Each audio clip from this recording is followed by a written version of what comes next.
Welcome to Smart Manufacturing Mindset, where we explore the strategies, technologies, and leadership perspectives driving the future of manufacturing.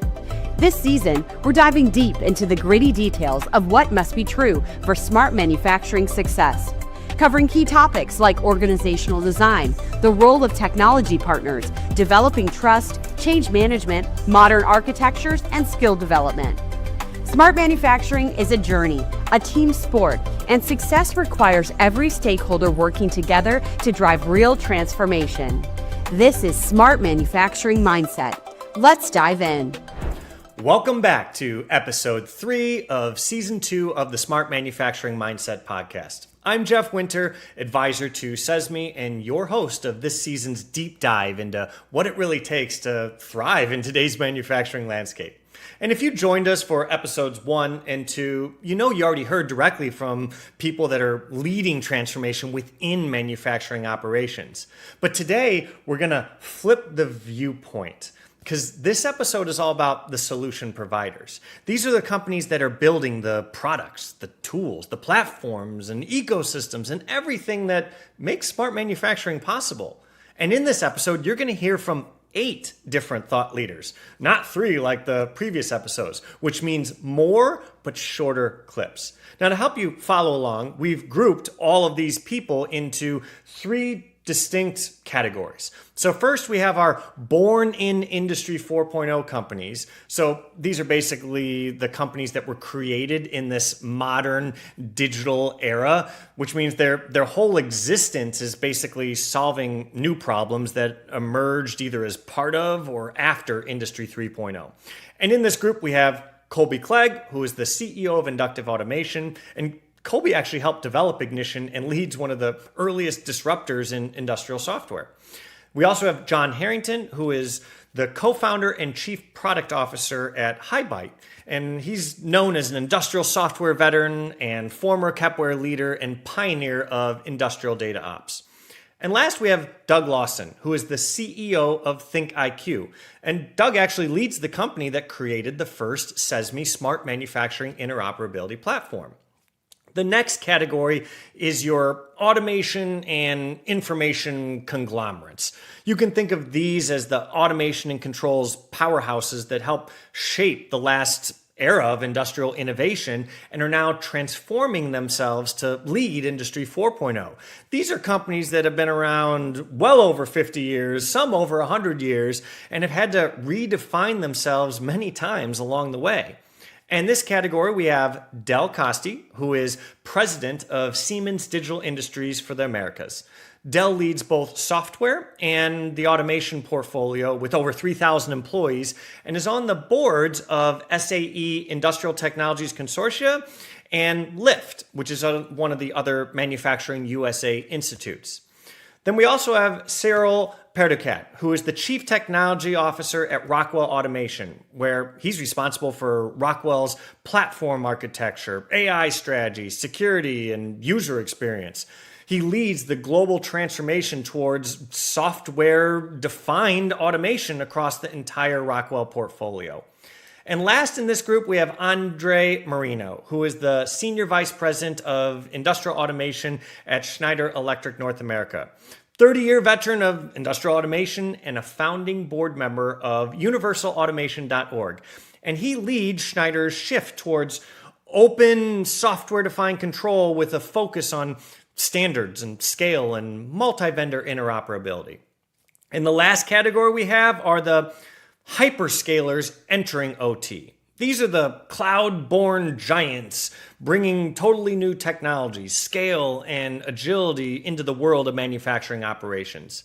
And in this group, we have Joseph Rossing, who is the worldwide head of smart manufacturing, automotive, and manufacturing at AWS, where he leads AWS's Global Manufacturing Operations Center of Excellence, focusing on scaling industrial data platforms, Gen AI, and factory-wide intelligence. Then we also have Diane Rodriguez, who is Corporate Vice President for Manufacturing and Mobility globally for Microsoft. And he leads the manufacturing strategy and is focused on scaling AI and cloud with a deep understanding of operational excellence. So that's our cast. These are important people to know. These are the builders, the architects, and decision makers shaping how smart manufacturing actually works and are a good representation of where the industry is headed. And on top of that, they are all part of CESMII and helping to advance CESMII's mission of democratizing smart manufacturing. Now, we started each by asking the same foundational question. What role should companies like yours play in accelerating smart manufacturing? And depending on who you ask, whether it's a born-in Industry 4.0 startup or a long-standing automation leader or a hyperscaler entering operations, the answers are very different, but not opposite, just angled from where they sit. So let's start with the born-in Industry 4.0 companies. These companies were built from the ground up with interoperability and speed in mind, and their role? Challenge legacy assumptions, move fast, and help manufacturers scale without the baggage of old architecture. And Doug Lawson, CEO of ThinkIQ, does an exceptional job of explaining the why. He doesn't just define the role of companies like his, he explains the context for the way the entire industry is navigating. Let's listen. Smart manufacturing is about manufacturing differently to how we manufacture today. And it requires a lot of changes. It requires thinking differently about how your people collaborate with each other. It requires thinking a little bit differently about what software systems you deploy and who uses them. It requires thinking differently about how you exchange data up and down your supply chain. And it requires thinking differently about how you take advantage of things like AI and expert systems to drive intelligent decision making. It is very difficult to change all of those things whilst speaking to incumbents who are part of one of those silos. So the beauty of dealing with a startup company, dealing with an innovative company, and a company that thinks smart manufacturing all the time is that we tend to break down those barriers. We recognize that it's not just about technology, but it's about changing human behavior. And we recognize that the best way to change human behavior is to give them tools, techniques, and goals that excite them, and to think differently, and to get people passionate about becoming way better than they were before and becoming best in their industry. That's not just a vendor pitch. That's a roadmap for real change. And Doug reminds us that transformation isn't just technical, it's behavioral. And the role of new providers is to help people think differently, to act boldly, and to build smarter from the inside out. But Doug doesn't just stop there. In his second clip, he actually outlines the specific technical foundations that are required to support that shift. As one does smart manufacturing, you're going to break down silos between parts of your organization. You're going to require that people collaborate more, and you're going to try to reduce the complexity of your software stack. Those are kind of givens as sort of the things that you need to achieve. To do that, the software that you purchase has to support interoperability. Interoperability allows us to dramatically reduce the cost and complexity of the software systems that support a smart manufacturing mindset. It allows you to choose the best of breed and have software know how to get to data and do what it does really well. This requires not only interoperability, but the interoperability itself needs to have some really fundamental things in it. The software needs to be open. So what do we mean by open? That means you've got to be able to get to all of the data on your terms quickly and easily from anywhere. And when we talk about from anywhere, whether that's in the cloud or on-premise or in real time or in a batch way, you need to be able to get to the data. So openness is about clear, easy to use APIs. And it's also about well understood structures, types, profiles They make it very easy to leverage the work of other people in your domain and to easily and comfortably standardize on the way that information is defined as it flows through your organization. What CESMII has done is fundamentally important in this space, and we are all in on the ideas. You have to be able to create profiles or types that give data structure, whether that's how information comes off a machine or how you measure quality data about the products you make, or how you define the rules for how products move through your manufacturing processes, or how you exchange data up and down your supply chain, or how you do analytics in terms of being able to give data context, meaning, and discoverability. All of these things start by being driven by the power of what CESMII describes as profiles and types. And wherever possible, you want to leverage what the broader industry is doing. Doug's spot on. Openness isn't really a philosophy, it's more of a prerequisite. Now, while Doug focused on the why, Colby Clegg, CEO of Inductive Automation, brings it down to the how. And he builds on that by emphasizing the importance of cutting through the noise and delivering real-world results. The main role that we play is in helping customers to see what's possible, bridging the gap between all this incredible technology that is talked about every day and then the actual reality of making it applicable, throughout their organization from the plant floor up. So we see our role as going in from the bottom level, that plant floor, and bridging the gap upward and moving through the layers, delivering value throughout it. I think it's very important for vendors like ours to be able to help customers navigate all of the buzz, all of the noise into the real results that manufacturing truly needs. Colby's reminder, start with the plan, prove the value, and scale up from there. But openness isn't new for Colby. So openness and interoperability have always been part of our DNA. It's part of our reason for being here. And we've always tried to push that to the industry. So our challenge now is to hold on to that key value as we continue to grow and as the industry changes around us, right? So our belief is simple. It's that less barriers means more innovation, and more innovation helps everyone. And to drive that belief into action, Inductive has invested in standards and ecosystem tools that enable scalable, interoperable industrial data. We have a long history of supporting standards and open technology, but we can always do more. So, for example, in 2015, we partnered with CirrusLink Solutions to bring MQTT really into the industry in a way that was directly usable by our customers. So that established, the industrial Internet of Things as a practical product you could buy. And that started off this concept of a single source of truth. The idea that your data model is then shareable across large distances. And so as we've continued to progress that, organizations like CESMII and the work they're doing are vital to continuing to build the richness of that model, the standardization of that model. That's important for where technology is going, for the way that, as you interconnect these systems. Right now, there's a lot of talk about UNS, the unified namespace and whatnot. The usability of this data comes from the standardization and understandability around it. Colby's story is a great example of what it means to not just advocate for openness, but to build for it, to create it, and to push it forward in a usable way.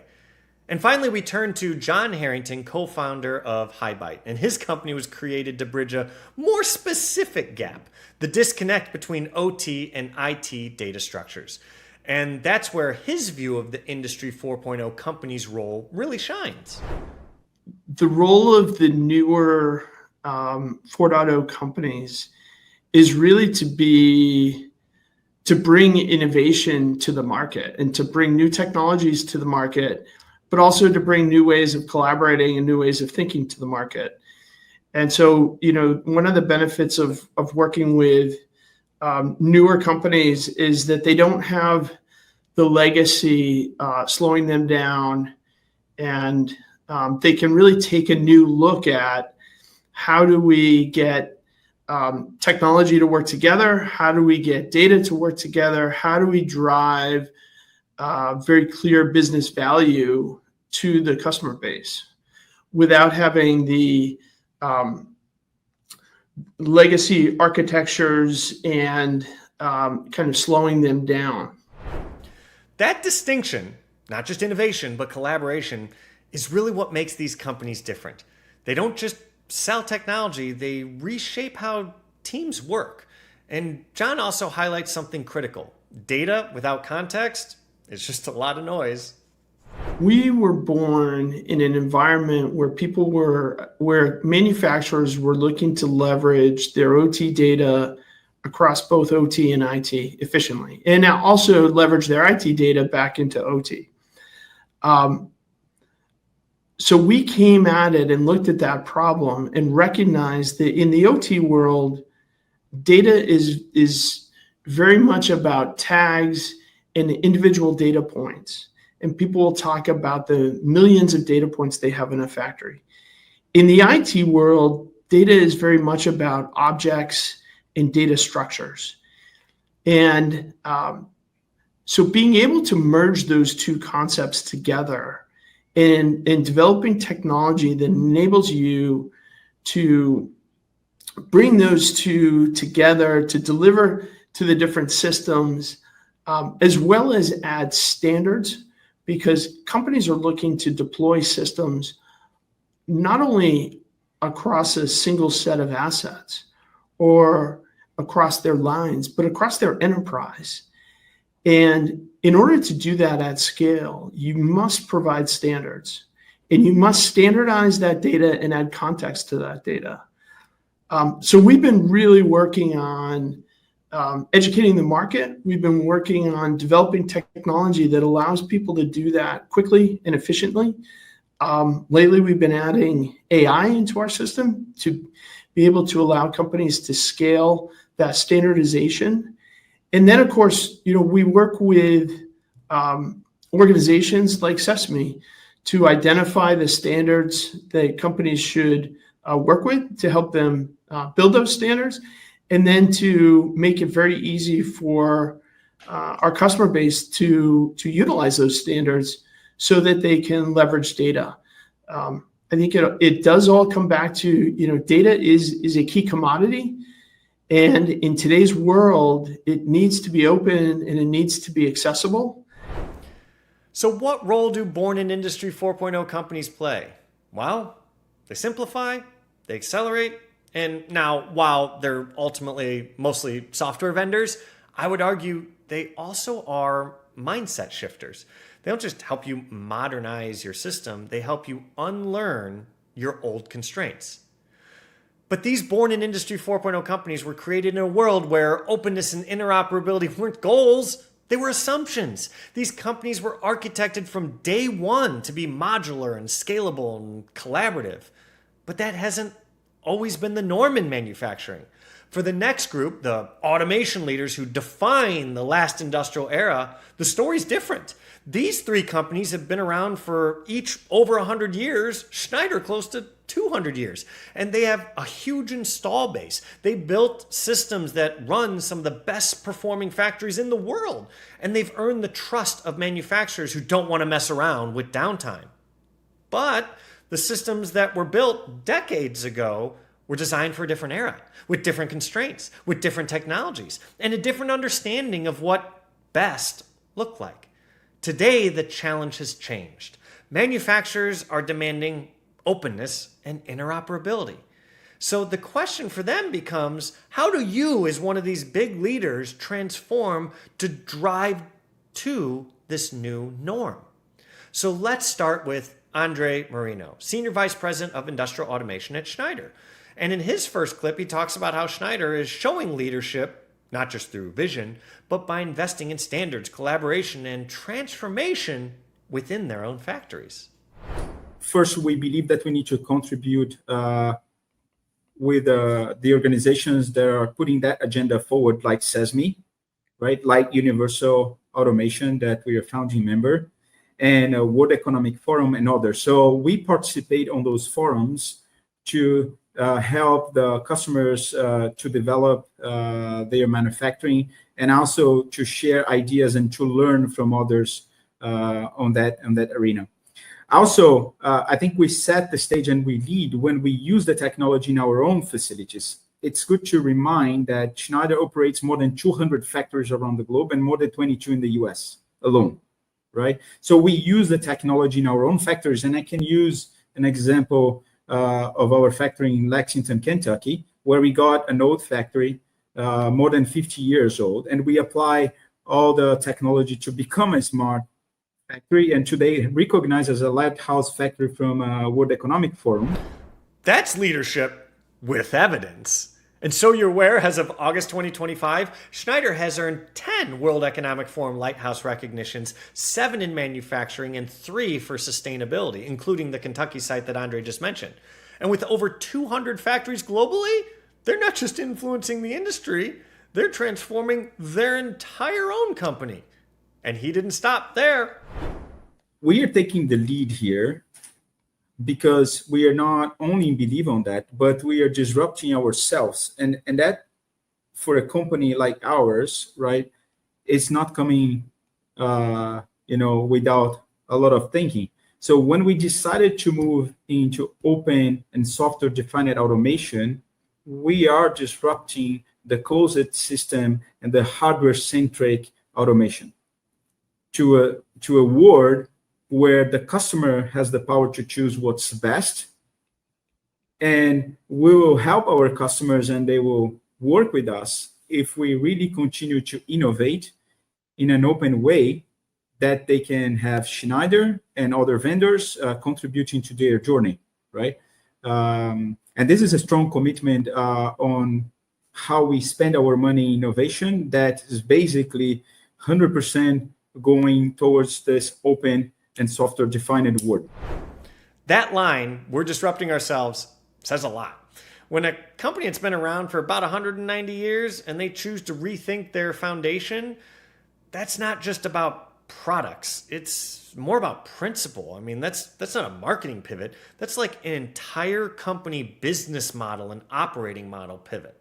Now, Cyril Perducat, CTO of Rockwell Automation, is direct about how their company earns trust in this new era. Not by saying it, but by doing it. I think the best way is to not just talk about it, but actually walk the talk and do it. I think you can have a lot of players in any industry, not specifically to industries, that make a lot of claims and press release and announcement about what's the intent to do. I think the history of a company like Rockwell and other of our peers that are sincere about this topic of interoperability is actually do what we say we are going to do. Is when we say those data needs to be made available with an easy mechanism like an open API, well, let's do it. So I think for me, the demonstration is what we have in our roadmap, what we can communicate with our customers, what we can show in terms of capabilities that we have, and not just describe intentions, but being participant in all those different conversations. And it's not an easy landscape. There are many different dimensions, many different type of players over here, but actually doing what we say we are going to do is a proof that we want to demonstrate to our customers. Openness is a bold claim. Cyril's point, prove it with action, not press releases. But it's not just about delivery. It's about alignment with the entire ecosystem. And in his next clip, Cyril expands on how Rockwell participates in the global push for interoperability. Where do we participate in interoperability? I think you have different type of organization. You have standard making organization where we are members. We are sometimes at the board, like the OPC Foundation, for example, where we are participating with other members of industries, and very often our customers are also sometimes participants of those groups to establish those standards. So that's one type of engagement. With an engagement where I will consider that CESMII is part of, where you have a wide set of customers that are part of the industry association, and an initiative like working on open API will be to not just say we want to have open API, but to be what kind of API, what are the data that are important to expose to what kind of system. So participating to something like CESMII for a company like Rockwell is also getting strongly connected with this voice of users, which is what matters at the end. When I mentioned ecosystem as something that is important, of course, but at the end, these technologies that we are building with an ecosystem is consumed by users. What is the perspective of the users? What does interoperability means for those users in their daily job, whether they have a design responsibility, an operation responsibility, a maintenance responsibility? Data and interoperability means different things for them. How do we capture this, and how do we ensure that our offers evolve in the right way to provide the right features and the right openness to our customers? That last phrase, the voice of the user, I love it, because interoperability isn't abstract. It looks very different to a controls engineer or a maintenance lead or a plant manager. And Cyril's point is, if you want to build open systems, you have to build with all of them in mind. And as Del Costy, president of Siemens Digital Industries for the Americas, explains, this transformation for them was born out of necessity. It actually started, we were really customer zero. We had a situation at a plant like we see today, with a lot of economic pressures coming from all different types of situations. We had a plant that was a high cost facility in Germany, and there was a lot of lower cost product coming in from Asia, and the leadership had to make a decision. So we actually had to get on the same journey that we talk to customers about today, and this was over 20 years ago. And all the issues that you mentioned, we had to attack. We had to identify interoperability opportunities to connect data, because we had to increase the productive capability of this facility by at least 10x to have it remain solvent. And so that was the journey that got us on this path to digitalization and digital transformation. And it led to us working with a lot of machine and line builders to open things up so that we could become an adaptive manufacturing facility, which is the journey we've been on. And we take a lot of customers to visit Hamburg and our other plants across the world. And it did result in us having 3 lighthouse sustainable plants recognized by the World Economic Forum. But had we not gotten on that journey and embarked on this 25 billion plus in acquisitions of technology, I don't think we would be in the position we are today. It started with a catalyst and a need for change, which we're seeing across industry today. So we've applied those lessons of the past to everything we're doing right now going forward. Now, obviously, Siemens is a very large company. And if companies of all sizes are going to take advantage of industrial AI, things need to happen. And tapping into that OT landscape with IT capabilities is an absolute down payment for that. So that's what we're putting a lot of our energy right now into, helping companies throughout the world. That's powerful, and the results speak for themselves. So actually, similar to Schneider, Siemens has earned 5 total Lighthouse designations by World Economic Forum, 3 for manufacturing and 2 for sustainability as of August 2025. But what I like most is the experience of this being customer zero, and how that gave Siemens the blueprint that they now share with their customers worldwide. But Dell is quick to point out that internal transformation isn't enough. For the entire industry to move forward, global leaders like Siemens have to help drive interoperability at scale, not just inside their own 4 walls, but across ecosystems. In terms of interoperability, this is an absolute must. We're never going to get to the level of efficiencies. And as we talked, I'm responsible for the Americas, and there's a ton of activity happening right here on U.S. soil and across the Americas zone. If companies are going to take advantage of modern technology, companies like us need to have open tools. Now, we live and breathe open across our whole portfolio, from what we do with our software. As a matter of fact, we license our software kernel to our competitors. So we practice what we preach in terms of open, and obviously we adhere to open standards on the shop floor. I think that's critically important. There is no homogeneous environment anywhere we go, and so it's imperative that we connect in. And And in doing that, we're extremely active. If you look at America Makes, we're involved in many of the centers with America Makes, including CESMII and Lyft and MXD and a whole multitude of them. And I think it's imperative companies like ours have a responsibility to do that. They didn't wait for market pressure. They started with their own internal pressure. They didn't want to just solve their own problems. They committed to helping solve everyone's problems. And that's what leadership looks like in the era of Industry 4.0 as a solution provider. Action, openness, and the courage to transform yourself first. So now let's talk about the hyperscalers, the tech giants.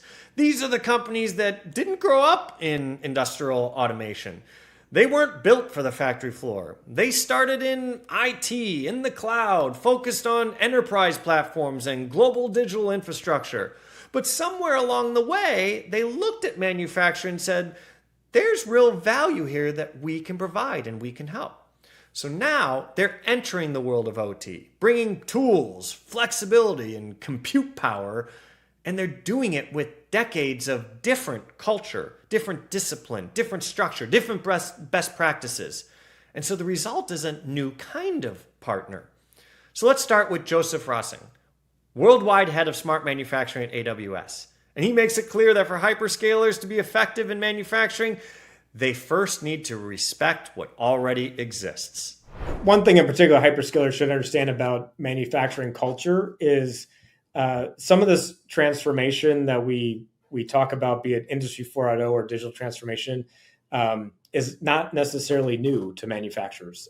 They've been on a transformative journey for years, be it just implementing automation to things around that culture of continuous improvement. So you think about lean manufacturing, you think about statistical process control, right? These were all transformative things within the industry that not only brought about a new set of tools and methods, but they also, if done well, fundamentally raised the bar of the culture within the plant. One example I often use is think about statistical process control.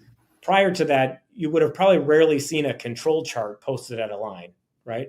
But after the adoption of statistical process control, it's now become part of the operating rhythm of the plant to look at that data and make decisions off of that.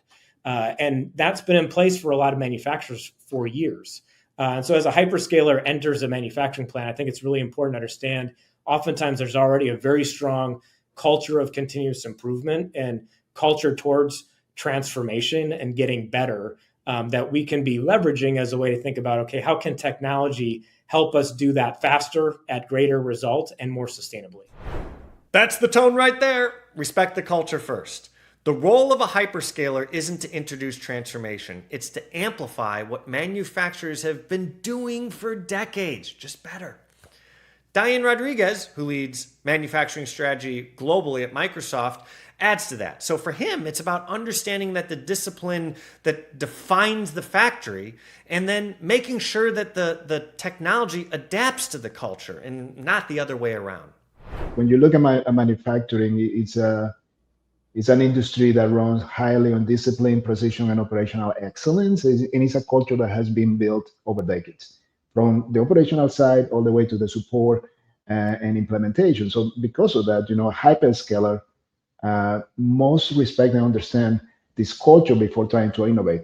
Obviously, our role is to bring disruptive technologies that is going to be focusing mostly on outcomes, redefining outcomes for these companies, but we need to understand very deeply what the real needs are for these customers. Execution, most of the time, is the main reason why a particular initiative or effort fails. It's not necessarily the technology. So bringing the right domain expertise and staying with the customer end-to-end, providing, acting more of not only as a technology provider, but also as an orchestrator is key for this. That word, orchestrator, it's pretty powerful because manufacturing, they're not short on tools. What manufacturers need are partners who can stitch all of them together in ways that drive outcomes and not overwhelm and just add complexity. So back to Joe, he explains how a concept born within Amazon's own IT culture is now helping manufacturers get to the core of Industry 4.0. One thing that comes to mind, especially just being at AWS, is Bezos had an email back in about 2002 called the API mandate. And it really set the tone for interoperability within Amazon in terms of how teams are going to communicate with each other and develop different tools or solutions that work together. And the reason for that was because it was, again, just setting a tone for how we could be innovating faster. And so that's been a concept that, maybe to your point, has been more of a traditionally kind of enterprise IT concept, but now is super valuable to manufacturers when we move into the OT space, because really to make Industry 4.0 work effectively, that interoperability becomes a key requirement. And what I consistently hear from manufacturers is, what I want is best of breed application, or even breaking it down to best of breed capabilities, right? I have a specific capability I need, but because that's what works best for me, I want to go pursue that, but make sure it works and communicates with everything else. And at AWS, we're constantly in this discussion with customers because core to what we're driving in the industry is a concept of choice and flexibility. So when we talk about things like industrial data fabric, or even especially now as we get into generative AI type of use cases, that choice and flexibility is key. It's really putting the manufacturer's needs front and center about what is the most cost-efficient way to get the outcome that we want. And what that oftentimes requires is us being able to contextualize data very quickly from a variety of different sources, but then have repeatability further up in that stack in terms of how we can take advantage of that data and surface it in a way that is most helpful to the end user, most helpful to the operator, most helpful to the team on the shop floor. That's the hyperscaler mindset right there at work. Open by design, scalable by nature. But it only works if it's rooted in real-world manufacturing needs and connected back to outcomes. And Diane expands on that with a clear view of why open standards are the key to unlocking manufacturing at scale. At Microsoft, we're investing in open standards, which is key, federated data, and secure platforms, because to be real, that's the only way that scalable infrastructure is going to be unlocked. One of the key things about manufacturing is that when it comes down to industrial automation, a lot of the providers have created equipment and software that is built to last multiple decades. So we are always going to be in a situation as we find multiple systems that are legacy, and they're running a particular system protocol that need to be retrofitted and we need to communicate to. And the more standards that we have, the easier it is for us to get that data, the faster it's going to be for us to unlock the value as manufacturers and end users. From manufacturers juggling 20-year-old PLCs and new AI platforms, interoperability is the only bridge between stability and innovation. And that's where Diane ties it all together. Interoperability isn't just a good practice, it's what made the cloud work in the first place. Interoperability is what has actually made the cloud work. And at the enterprise level, what we have seen is that the interoperability has changed the magnitude of the outcomes. From identifying a return on investment for a particular pilot that it was probably X value over a period of time, to magnifying that value once you enable the interoperability with other systems and allow you to get insights from those systems through the same goal, which at the end brings a lot of high impact to customers. It's not only about creating a product, it's also about how do I stay in that product through the journey in order to either provide better value to my clients or identify key insights from those clients as the product goes to the life cycle in order to either make the product better or to create new sources of revenue. That's the key shift. Hyperscalers don't just help deploy, they help you evolve. From product to insights or from install to iteration. And finally, Joe closes this section with a reflection on why industry collaboration is so essential. We kind of had this explosion over the last number of decades of different proprietary protocols and ways of doing things. And that's really then called for this need to have organizations like CESMII to bring all the players together and say, let's be innovating on behalf of the customers and look at the needs of the industry. Not particularly having having preference for one protocol versus another, for example, but instead saying, as an industry, how do we help rising tide lift all boats, and help everyone progress forward with being able to take advantage of the technology. And so certainly our partnership with CESMII is a key part of that, of making sure that we're putting the right tooling in place, but also supporting being a member of that consortium and bringing some of that subject matter expertise to bear. It's not about replacing protocols. It's about replacing silos and the architectures that propagate them. So manufacturers, even vendors, integrators, and tech providers, they can actually build together. So with so many vendors, so many platforms, integrators, and tools on the market, manufacturers are flooded with options and promises, and it can be overwhelming. So instead of asking companies how to stand out, we ask the people behind them a different question. From your vantage point, what should manufacturers actually do to get the most value from the ecosystem around them? What follows isn't official positioning. It's not product pitches. These are personal reflections, candid insights from top leaders in the field making the biggest impacts.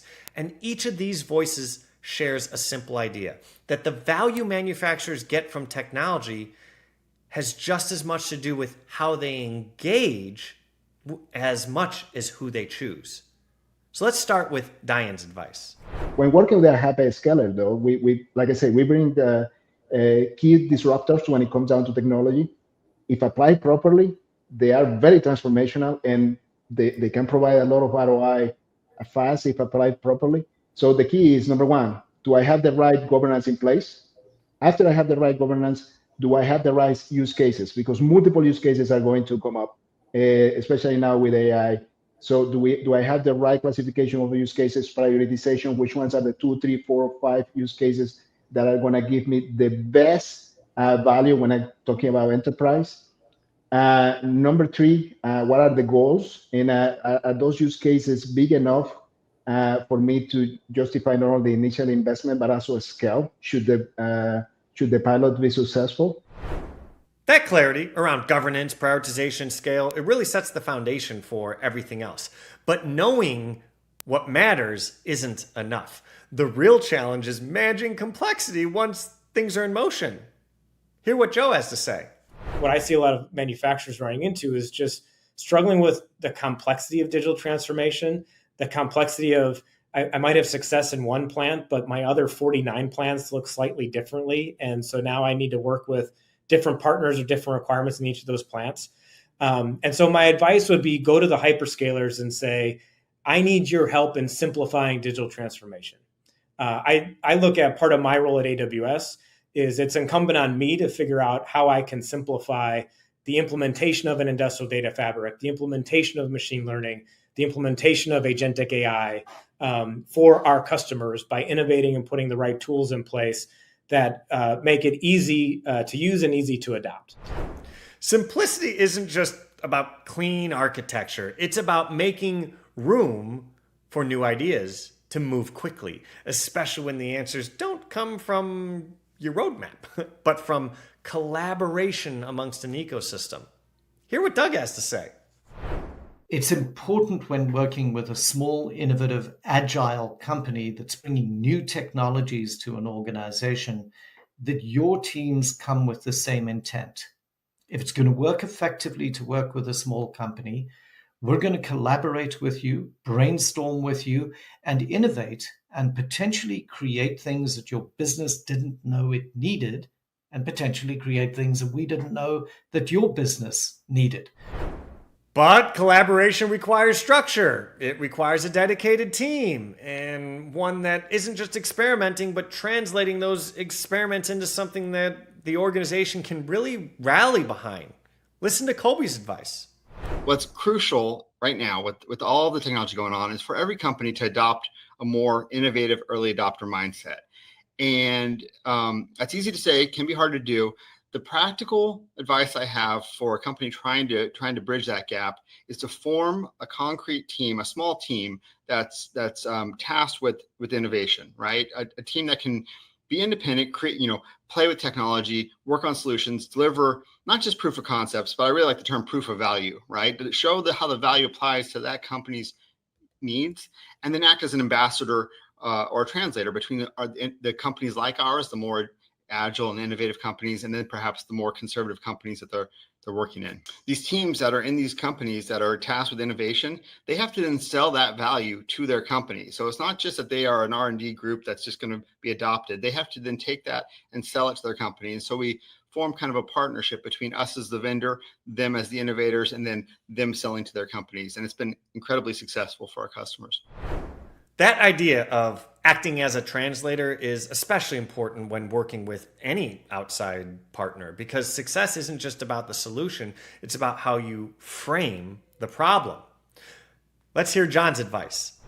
The manufacturer can talk with us about what are their business challenges, and then ask us how we can support them in delivering business value, and how we can support them in executing their projects quickly and efficiently. I think there's a lot of new technology out there, and one of the challenges that companies have is how do we leverage that across our enterprise? And a lot of the vendors have ideas there, and a lot of the vendors have technology that can enable that. Asking for help isn't a weakness. I could argue it's a strategy, especially when it's done in the spirit of partnership and not just procurement. Let's hear what Dal has to say. I think customers have an opportunity and actually a responsibility to learn what the capabilities are that we are bringing to the table.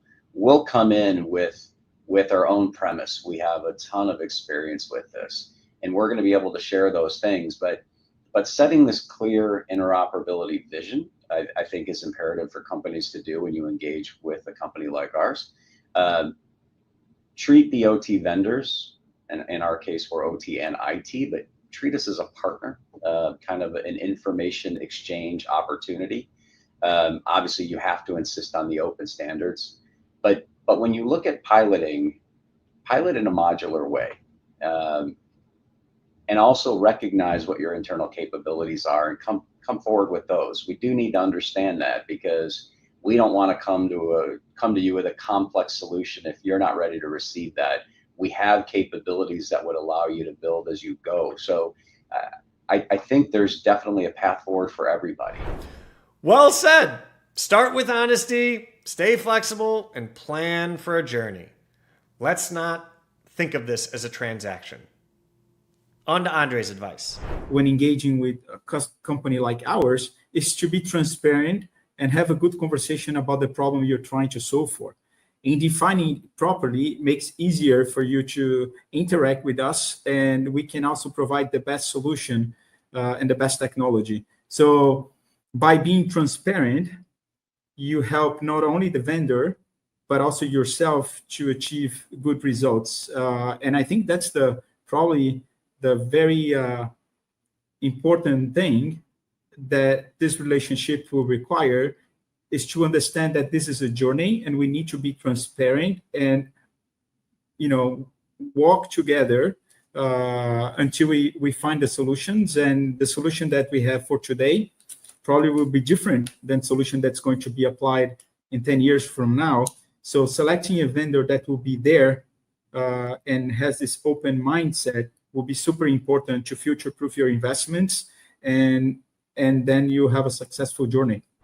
And throughout that journey, keep asking questions, especially the ones that cut through all this hype and buzzword we run into every day and get to the core of what are you really buying?